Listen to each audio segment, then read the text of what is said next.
It is Football Friday, October 10th. I'm Scott Seidenberg. Here's what you need to know to make today a better day. The New York Giants pull off the upset, defeating the Philadelphia Eagles last night at the Meadowlands 34-17 in what was a celebration of both Giants rookies, Jackson Dart and Cam Skattebo. And let's talk NFL football. Jared Smith with me here on this Football Friday edition of Better Day, presented by FanDuel. And Jared, let's start with Thursday Night Football from last night. Everybody singing the praises of Jackson Dart and Cam Skattebo. Skattebo with 3 touchdowns last night for the New York Giants. I think that was like 50-1 or whatever crazy odds it was for Skattebo to score 3 touchdowns. But when you watch that game, did that performance last night tell you more about the New York Giants, or did it tell you more about the Philadelphia Eagles? Eagles. I mean, well, first of all, they turned it over a couple times. The pick in the red zone really was the key. I think if the Eagles score a touchdown on that drive and they get within 3, all bets are off. You know, I think it could have gone either way, but I think that pick sealed the game. Here's what I see when I watch Philly. Zero creativity, none, as vanilla as it gets. We talked about it last week, right? When they're in shotgun, they pass. When they're in pistol or under center, they run. And then the first play of the game last night, I texted you. First play of the game, pistol, run. I said it. I was watching. I was like, they're running it. I said it. I was watching the game. They're in pistol. I'm like, they're running it. And again, if I coach 12-year-olds, Scott, if I'm figuring this out, what do you think other actual professional defensive analysts are figuring out? Like, it's not rocket science here. And we talked about it preseason. They promote from within Patullo. They bring in Scott Loeffler to be the quarterback's coach, even though Loeffler has more play calling experience, more head coaching experience, more offensive experience. I thought that was a very curious hire. What it told me was they don't trust Patullo. What I think will happen is Patullo will be the scapegoat. He'll get fired. They'll promote Loeffler. He'll start calling plays. And we'll see. Because right now, it looks like a very vanilla bland offense. And they're not getting pushed in the run game, whereas last year, they were getting pushed in the run game. Saquon was exploding in the fourth quarter with those, kind of back-breaking runs. They're not getting those this year because other than the tush push, they can't run the ball, and they're false starting on every tush push. It's actually crazy. I noticed it tonight. The guard is moving first every time, and the center is snapping it off the guard's movement. I know it's tough to see in real time, but the fact that they haven't called it once yet is mind-boggling to me, and the Eagles keep getting away with it. If they don't get that tush-push touchdown where they did it 4 times in the first quarter, I don't know if they score the whole game after that first opening drive touchdown they had. So just a very weird offense for the Eagles right now, and their defense ain't helping them either. Well, I mean, losing Quinyon Mitchell to an injury last night hurt. Not having Jalen Carter play in that game at all was certainly a big factor. I mean, look at what happened in that first game against the Dallas Cowboys when he gets ejected before the first snap, and Javonte Williams and the Cowboys run all over them, and then last night Cam Skattebo and the Giants run all over them. So clearly Jalen Carter is a very important player to this Philadelphia Eagles interior defense.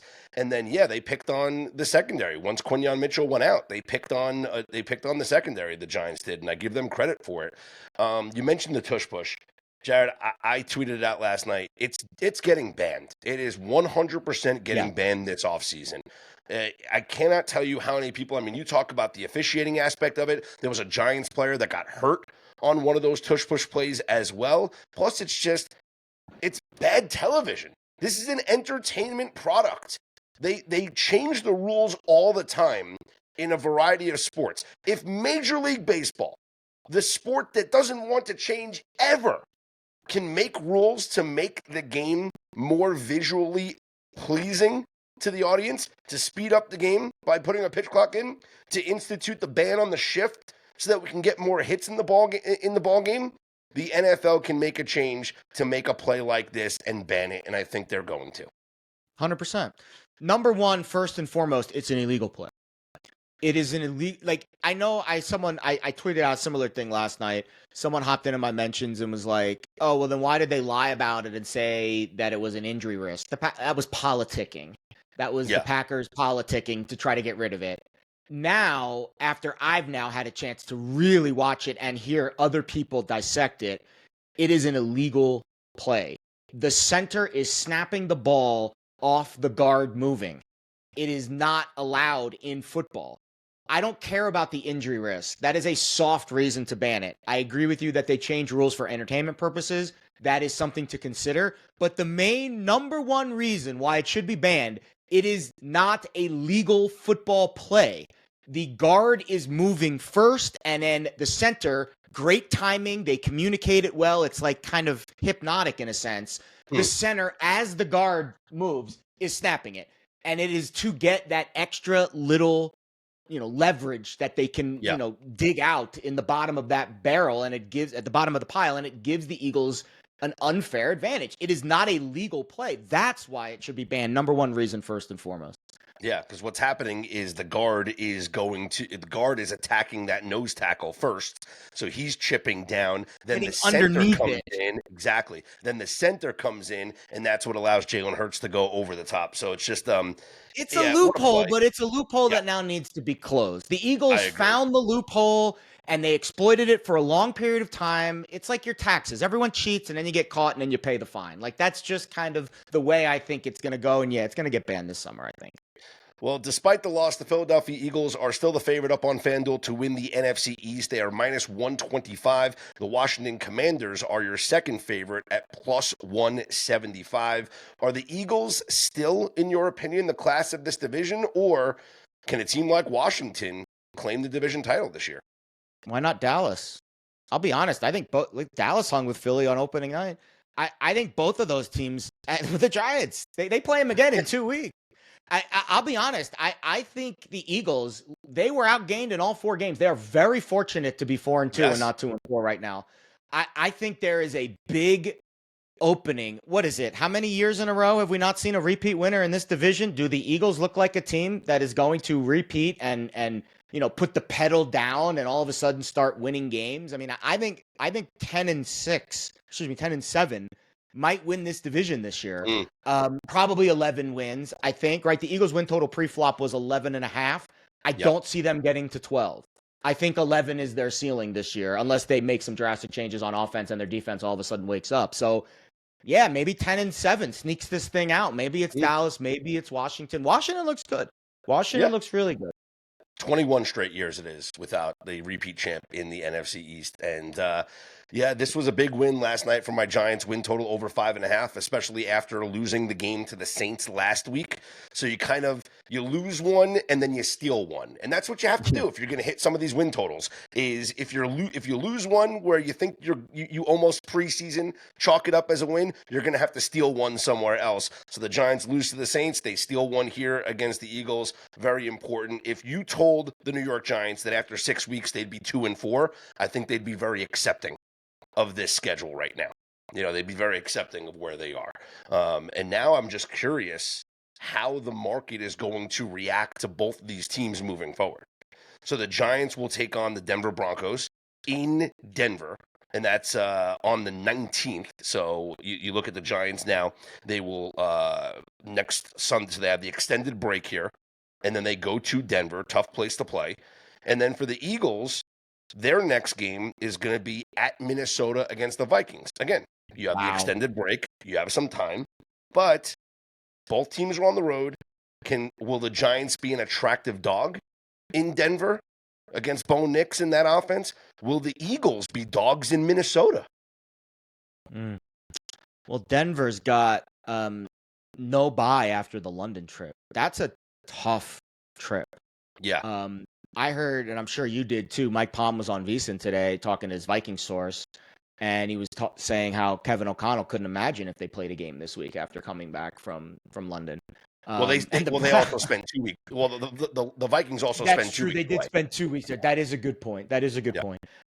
They're sending the friggin' poor Browns on the road this week. That's only happened one time in the history of the NFL where teams come back from London and had to play a game the following week on the road. Yeah, we're gonna talk about that because it's not just that. They're playing a team off of a bye too. It's never happened. Off of a bye. That has never happened in the NFL. That is an unprecedented situational spot. You can look at as many databases as you want. You ain't going to find any situations like that with a team coming back from a transatlantic flight, having to go on the road facing a team coming off a bye.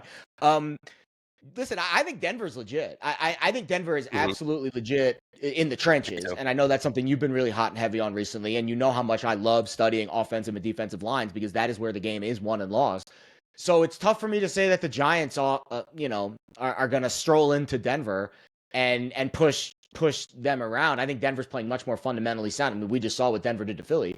The Eagles have not strung together 4 quarters all year. And I think that's where you really concern yourself when you try to analyze teams that have played the Eagles and then coming off and playing another team. Like, do we analyze Denver based on the second half against Philly or on the first half? So I Yeah. think Denver's legit, though. I would not be jumping too heavy on the Giants train. The number preseason in May was 7.5. I'm guessing it'll be well under a touchdown when they stroll into Mile High in a couple weeks. Especially, as you mentioned, given the situation with the Broncos coming back from Yeah. London. So let's start with that game as we break down the Sunday schedule here of Week 6 in the NFL. And we'll start with that London game, the Denver Broncos against the New York Jets. Up on FanDuel right now, the Broncos a 7-point favorite, total of 43.5. And in this week's Trench Report, which is available right now up on BetterDay.com, this was identified as not just one of the top 5 biggest mismatches of the week. This was the number 1 mismatch in the trenches of the week with a massive differential. Only one of 2 grade A games this week. So that's something that I mentioned in the Trench Report video, is that of the 5 top mismatches, only 2 of them were grade A mismatches, the Denver Broncos being one of them over the New York Jets. What do you think, Jared? Because I kind of want to lay it here with Denver. I mean, I will, just because I'm playing the Trench Report things. But the fact that I don't have to make the 7.5s are gone, and now it's only 7, it makes it even more attractive here for me to lay it with Denver. Agreed. I think 7's a good bet. I think I think the Broncos should win by 2 scores. So if we get to Sunday morning and it's 7.5, I still would bet it. The Broncos are what exactly we thought they were going to be. 5 weeks into the year, the data says they're an average offense, very good defense, above average. That's exactly what we expect them to be. Whereas the Jets are the exact opposite, dumpster fire. Data says they're bottom 5 defense, bottom 10 offense. But if you remove garbage time, right, in the fourth quarter when they're down 2 scores and Justin Fields is getting soft coverage and he's, dinking and dunking his way to a couple late touchdowns against the Cowboys, their numbers look much better. If you take away the fourth quarter, they're 30th in EPA per play on offense in the quarters 1 through 3. So they're they're not well, and they're poorly coached. So now you're sending a team that's poorly coached on the road to London. They're 0-5, the only winless team, only team without a turnover. You couldn't pay me to bet on the Jets right now with your money. Yeah, and also, don't you want to fade like a rookie coach going to the international trip for the first time? Like it would be a fade here of Aaron Glenn. Peyton hasn't been overseas either, which is a weird quirk. He's been a coach for so long, but he has not been overseas either. Okay, yeah, it's so here we go. At least that's what I saw. Maybe I'm wrong on that, but the Saints never played there and the Broncos didn't. So this is from Evan Abrams of the Action Network. Glenn's the 17th rookie head coach to take his team overseas for an international series game, not facing a rookie head coach on the other sideline. Rookie head coaches are 9-7 straight up, though, winning 6 of their last 7 games straight up. Oh, okay. I don't think that means anything with a team as bad as the New York Jets, though. So yeah, that's also a super small sample, and it's also very situational, right? We talk about this all the time. I don't like trends that aren't market-based. That's not a market-based trend. That's a situational-based trend where each head coach, each quarterback, each team is in a different situation when they go into that game. And it also doesn't say how big the favorites were, how big the underdogs were, right? Like, we like market trends. We like when a team with this record is favored, right? Those are the types of trends that I put stock in because they're market-driven, not situationally driven. Let's move on to our first game of the early slate after the London game. The Browns are at the Steelers, and right now up on FanDuel, the Steelers 5.5-point favorites, low total 38.5. This is the situational spot that we talked about, right? It is a Browns team that is coming back from overseas without a bye to play a team that's coming off of a bye in the Pittsburgh Steelers. You have the rookie quarterback in Dylan Gabriel, who had to go up against the Brian Flores defense in his first career start, now has to face Mike Tomlin, who owns rookie quarterbacks in a game. I mean, they're begging you to take the Pittsburgh Steelers. They're begging you to take it, Jared. I bet him first half and full game. I got 3 and 5.5. I try not to overthink things too much anymore. I think we get into this analysis paralysis mode where there's so much information available and there's always going to be a counter argument to every sharp piece of information you get. There will always be someone else who is also smart who will probably be wrong, right? Because even the smartest people out there doing this are wrong 45 out of 100 opinions. There will always be a counterintuitive opinion. That's not to say that I'm right on this game. My point being, my read on this game is this is a brutal, absolutely brutal situational travel spot for Cleveland. Probably the worst we'll see in a long time. I'm not going to overthink it. They have a rookie starting quarterback making his first start stateside against the team coming off a bye that hasn't lived up to expectations defensively yet, with a quarterback against a really good pass rush. We talk about this. Oh, but the Browns pass rush is really good.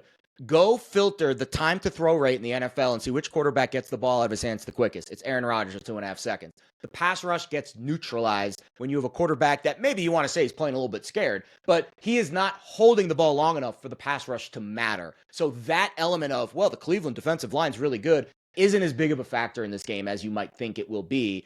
Hopefully they get the run game going. That would help, but I do think even without it, the Steelers win and cover this game. Mike Tomlin against rookie quarterbacks, 30-6 straight up, and pretty good. 16-1 straight up in Pittsburgh. It's pretty good. Also, pretty good number. Chargers visit the Dolphins. The Chargers 4.5-point favorites, total of 43.5. I just don't know what to make of this Miami team. Right now, obviously Tyreek Hill's done, so Jalen Waddle takes over as the number one. They're getting incredible contributions from Darren Waller at the tight end position, but the Chargers also, Jared, really banged up on the offensive line. Now they might get Joe Alt back here this week, but the injuries on the offensive line concern me here. I don't know how comfortable I am laying it on the road with the Chargers here, even with as bad as Miami is against the run. Oh, and the Chargers don't have a running back because Omarion Hampton's done. So it's Hassan Haskins, Kamani Vidal that are going to be running the football here with the Chargers. Yeah, I have no play on this game. My lean was actually Dolphins plus the points, but I agree with you. It's really tough to say that they're going to bounce back in any considerable way after collapsing, just folding like a tent in the second half against Carolina last week. I think the numbers say you bet Miami here as a home dog because of all the injuries on offense. But right when I zigged with the Chargers and came off of my opinion that they were a, meddling, I thought that Harbaugh turned a corner and they finally figured out how to win games in the fourth quarter. And then they've melted down the last 2 weeks. So I don't really have a strong opinion on this one. All right, we move on to our next game. Patriots at the Saints. New England minus 3.5, total of 45.5. And this was identified in the Trench Report as the number 2 biggest mismatch of the week, the Patriots over the New Orleans Saints. Now, I know a lot of people, Jared, have mentioned the tough scheduling spot, the potential letdown / look ahead here with New England playing 3 consecutive road games. They're coming off the win in Buffalo, huge win. Now they have this New Orleans game before, where do they go next week? Tennessee to take on Mike Vrabel's former team in the Titans. Does that concern you at all, or no? Are you with me and you're laying it here with the Patriots? I don't think those spots matter in the NFL that much. I really don't. I think these guys are pros. They're playing for a game check. I think Vrabel, I was actually surprised that the Patriots started a little bit sluggish under Vrabel. It looks like they're getting better each week. Drake May looks like the real deal. He outplayed Josh Allen on Sunday night. I don't have a strong vibe on the game outside of New England. This should be belt to ass. I think the Saints win was very fluky last week. They had 5 turnovers. One of them returned for a touchdown. I think Spencer Rattler is just a very below average talent that has a really good scheme, so they can kind of smoke and mirrors you. But when you look at his numbers, they're just not that impressive. I think the Saints defense hangs in there. They're a tough, gritty team. But I think the Patriots are also a tough, gritty team. And I would not look too much into that look ahead spot. I don't think look ahead spots in the NFL, I don't really think exist that much. Coming off of tough games, I think do, but look aheads, I don't think they're really a big factor. In college, I think they matter a little bit more than they do in the NFL. I agree. And Vrabel is the type of coach that I don't think lets his team have a letdown. No. Yeah, not against New Orleans Saints.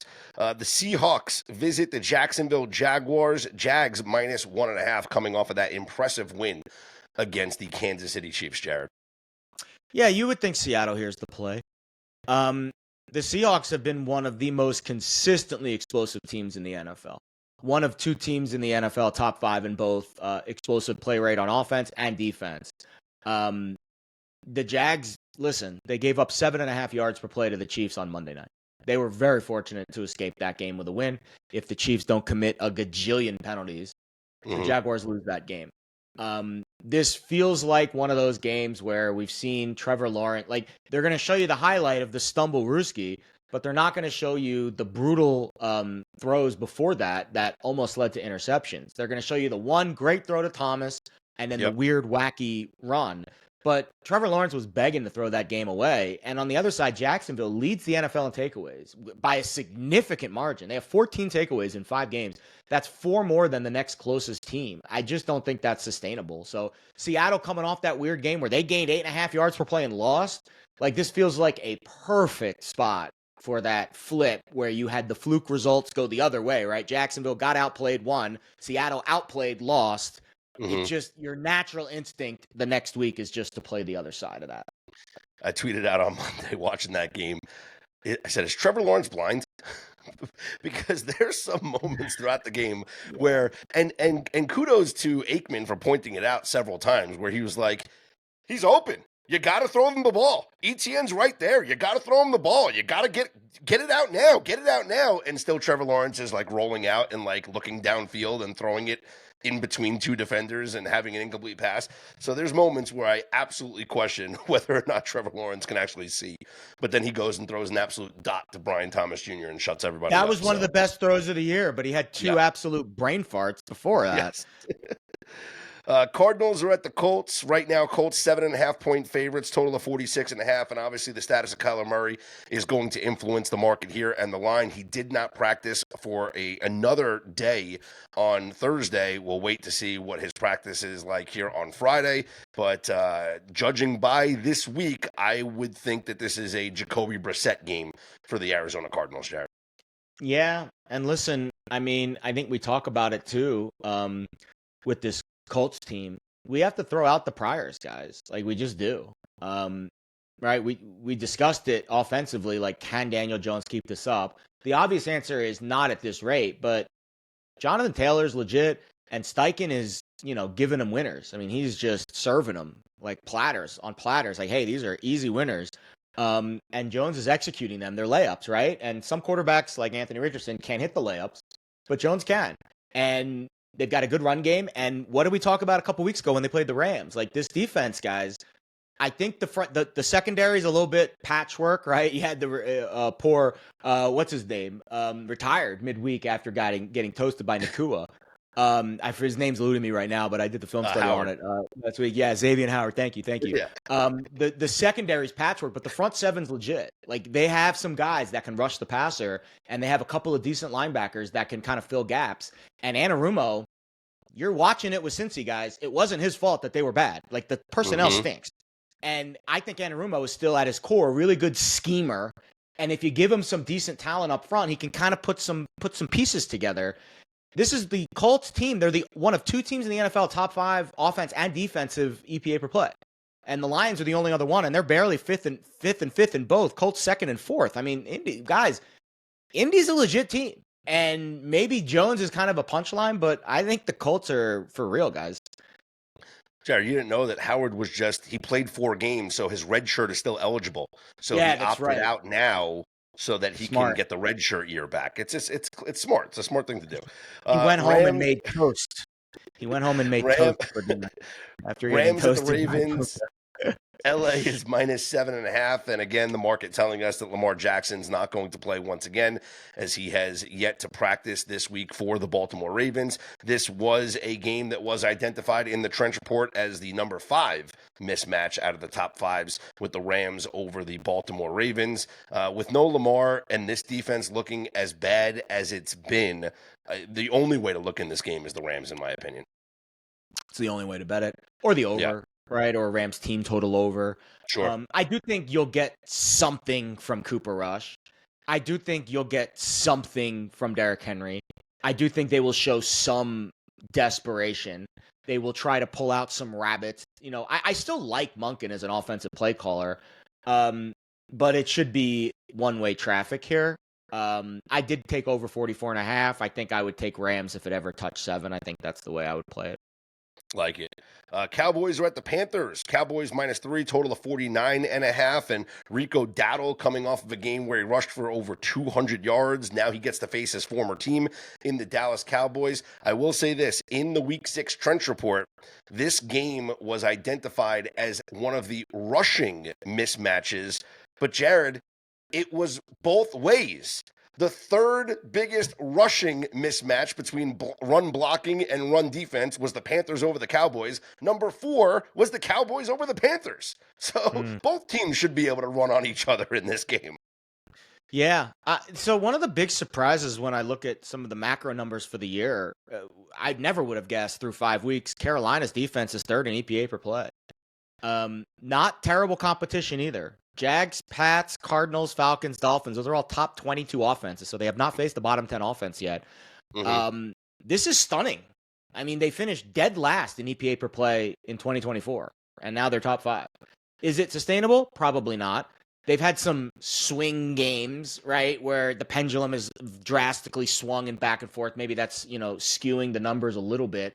I think at Dallas's core, they're a bend but don't break offense, right? We talk about this a lot with these high total games. This one's in the 50 burger range. I saw first half total in the 24.5, 25 range. Anytime a first half total is above 24, I'm looking to play under if I have a good reason. And the reason you just mentioned, run. The clock's going to keep ticking. If any of those drives end in field goals, not touchdowns, it is going to be really tough to get over a total of 50. Especially when you're running it, you're not putting the ball at risk too much either for turnovers and those fluke plays. So this is one of those games that I'm getting tickled with under vibes, even though at its surface, you're seeing an over kind of game script with the offenses. But maybe Carolina's defense isn't as bad as we think. Maybe we're going to see a lot of run and the clock continue to kind of move. And maybe we get a red zone boo-boo from Bryce Young, right? Because we haven't seen it from Dak, who's looked like a top 10 quarterback so far this year. Good, great points. Titans come to Vegas to take on the Raiders. Raiders 4.5-point favorites, total of 41.5. And I'll say this. If Geno Smith turns the ball over 3 more times and the Raiders lose to this Titans team, now if they just lose a hard-fought game, okay, that's fine. But if they lose because Geno turns the ball over multiple times again, Pete Carroll cannot put him out there at quarterback in their next game. Yeah, they've run it a little better the last 2 weeks. They're 9th in rushing success rate over the last 2 weeks compared to 24th for the season. So they've started to figure out, right? And I had a feeling, right? One of the film studies I did in the offseason was, praising Chip Kelly and how he got that Ohio State run game, essentially getting them to the national championship and winning it with pretty much a run game and then a couple play action gadgets off of it. And a great defense. Take nothing away from Knowles and the defense, although this year Knowles is kind of fallen off a cliff. That's another story for another day. But I thought we would see this run game eventually figure it out. And now they have. So maybe that's the answer. You want to play against the Titans after what was an unfathomable win last week. I mean, just I don't even know how to explain it. If you lost your Survivor on that, I'm sorry. That's why Survivor is the biggest ball sack tournament in the history of sports, because it's just one stupid play like that could ruin your entire situation. I love Cam Ward's upside, but the ceiling is as high as the floor is low. And I think the Titans are still a dumpster fire coaching-wise. So I think the Raiders run it. I think they win it. And I think everyone in Vegas kind of calms down for a minute. But couldn't pay me to lay points with the Raiders right now. I think Vegas wins and covers, but doesn't mean I have to bet it. Exactly. 49ers are at the Bucks. Tampa, a 3-point favorite here, total of 47.5. It's going to be a Mac Jones game at quarterback, and you wonder just what other injuries are the 49ers are dealing with, who's going to play. I believe Jennings might, he's been iffy in practice here, so it looks like another Kendrick Bourne game possibly here with Mac Jones, and just relying on Christian McCaffrey. Now, the question is, will this be another game, Jared, where it comes down to the final 2 minutes? Every single one of the Tampa Bay Bucks wins this year have come in the final 2 minutes. They are the cardiac kids this season, and Baker Mayfield is king clutch so far in the 2025 NFL season. Here's your hot take of the day. He's the MVP of the league through 5 weeks. Now, does that mean he's going to win the award? Maybe not. I think it all comes down to how many wins you compile as a quarterback, right? MVP is a very easy formula to predict these days. It doesn't take a rocket scientist. You win 12 plus, you finish as a top 2 seed, and you're the quarterback of that team. That's it. You do those things, you check those boxes, you've got a decent shot to win MVP. And right now, he is checking all those boxes. If they go 13-4, he's the third favorite right now, plus 700. I bet him. Wow, 7-1. I bet him 14-1 like Monday. That's great. Wow. Yep. Maybe I move the market. Probably not. I think he deserves to be the favorite right now, even though he won't be because of narrative. But I think he is. If the season ended today, he's the MVP of the league. I had a quote from our Bet US show today. Shout out Kevin O'Neill, does a great job with us. He said, "Just bet the dog in every Bucks game. You'll probably finish above 500 for the season." Like that, I feel like that's the sharpest analysis I can give you on Tampa Bay right now, based off of what I've seen. Yeah, whether it's them or the other team, doesn't matter. Just bet the dog in every Bucks game this year. You're probably going to finish above 500 ATS. Here's one that is it's a tough one. When I saw it identified in the Trench Report, and I said, I don't want to lay 2 touchdowns. But the Green Bay Packers over the Cincinnati Bengals was identified as one of the top 5 mismatches. Now you get Joe Flacco coming in and starting days after arriving. This feels like the most vanilla playbook we're ever going to see from the Cincinnati Bengals. Now, their offensive line has been trash, so I can't bet Chase Brown to go over his rushing yards, but I kind of want to bet Chase Brown to go over his rushing attempts, because I just feel like this is going to be such a vanilla game plan that they're just going to try and run the ball and get out of Dodge here. How much are they really going to put on Joe Flacco's plate against the Packers? We actually have precedent for this, not in a trade. The trade is unprecedented. Having a division rival trade their week 1 starting quarterback to another team in the division middle week and have that guy start. That is unprecedented. We have seen a quarterback sign with a team in the middle of the week and start, right? Baker a couple years ago with the Rams. 2 years ago. 3 years ago. I forget what year. 22, I think. So that was a Thursday night game. And they won the game. They beat the Raiders. So there is now, to be fair, Baker was much younger, in his prime, going to Sean McVay. And I like Stefanski, but you just don't have – it's not the same situation. It is a different situation. There's a much worse situation for Cleveland. They're also on the road, not playing the Raiders, who were terrible that year. They're playing a good Packers team that is coming off a weird tie off a bye week. So my gut says you just don't right? What did we talk about with the prior games, right? With that Browns-Steelers situation. Don't overthink it. Don't try to get cute here and bet like a first half Browns or a prop or something. This should be belt to ass the whole game. And you either bet the Packers or you lay off the game. That's the way I see it. And what a weird situation where this is the second game in 3 weeks that Joe Flacco's playing against the Green Bay Packers. He got the win against them with the Browns. Oh, I forgot about that. Oh, that's another reason to bet the Packers. Oh, my God. I forgot about the revenge Browns narrative.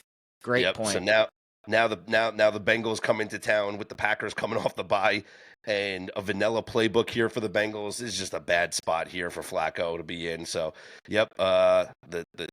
the play is the Green Bay Packers. All right, let's go through a couple of more here. Actually, we just got one more, and that's the Sunday night game, because we actually have 2 Monday night games, so we'll get to those coming on Monday's show, Monday Night Doubleheader. So Sunday Night Football, the Lions are at the Chiefs. Kansas City, a 2.5-point favorite, total of 52.5. Now, this did not come up as a top 5 mismatch in the Trench Report this week, but as I explained to the audience, with all the 5 picks being favorites, I said if you were looking for a dog play, the biggest discrepancy for any underdog was the Detroit Lions. If you were interested in a dog play, it did not make the top 5, and it wouldn't even be graded as a grade B game. We're talking like a grade C or grade D. It's like not a big mismatch here because I do think the Chiefs improved their numbers last week with the performance against the Jacksonville Jaguars. Again, these numbers change every single week here. That being said, Lions go on the road facing a Chiefs team coming off a loss. Feels like a spot I want to back Mahomes and company against the Detroit Lions. But I mean, Jared, can we make an argument that no team has been upgraded more since week number 1 of the NFL season than the Detroit Lions? Like, are they 1, 2, 3 in your power ranking right now? Where are they? It's a good question. Let me look right now. No, I'm actually, I'm 3 points up on Detroit from the start of the year. Yeah. I've upgraded them significantly. They're actually at the top. They're actually the number 1 team in my power ratings right now. There you have it. But Kansas City's right there. There. They're a point back. I mean, and that's why they're like, people are like, why are they a favorite in this game? People, do you watch the games? Did you see what happened did you see Pat Mahomes go crazy, 7.5 yards per play the other night? Like, this Chiefs offense is fine. That was a very unique ending to a game, and the Chiefs dominated the box scores. It is rare in the NFL you see a team win yards per play success rate and the turnover margin and lose the football game. Very rare. The market is telling you who the better team is in this game by making the Chiefs the favorite. Don't doubt the market. Don't be like, why? It's a trap. Vegas is trapping us. Like, stop. The line is right. Maybe you want to say it should be a pick 'em. Okay, but the Chiefs deserve to be at least a slight, maybe 1 point favorite in the game based off of the way I look at my numbers. So don't overreact to that. I think this feels like you know what this feels like? This feels like Ravens Lions 2 weeks ago. Ping pong, back and forth. Yeah. Both teams are in it. Someone's going to make a play late to win it. Who's going to be? Don't care. I bet the over, 52.5. I feel like both teams are getting into the high 20s and someone's getting a 30. Someone's getting 30 in this game. All right. Well, that's something. Maybe we go both teams to go over their team total. Or just both teams to get to 24. That's another good one, too. Yeah, I like that. I was going to say. That'll be plus money. That'll be plus money, probably. Yeah, because I was going to say when doing both teams, like sometimes when like you have a lean towards an over or whatever, if you split your bets between both teams' team totals, I mean, at worst case scenario, it feels like you're just going to split.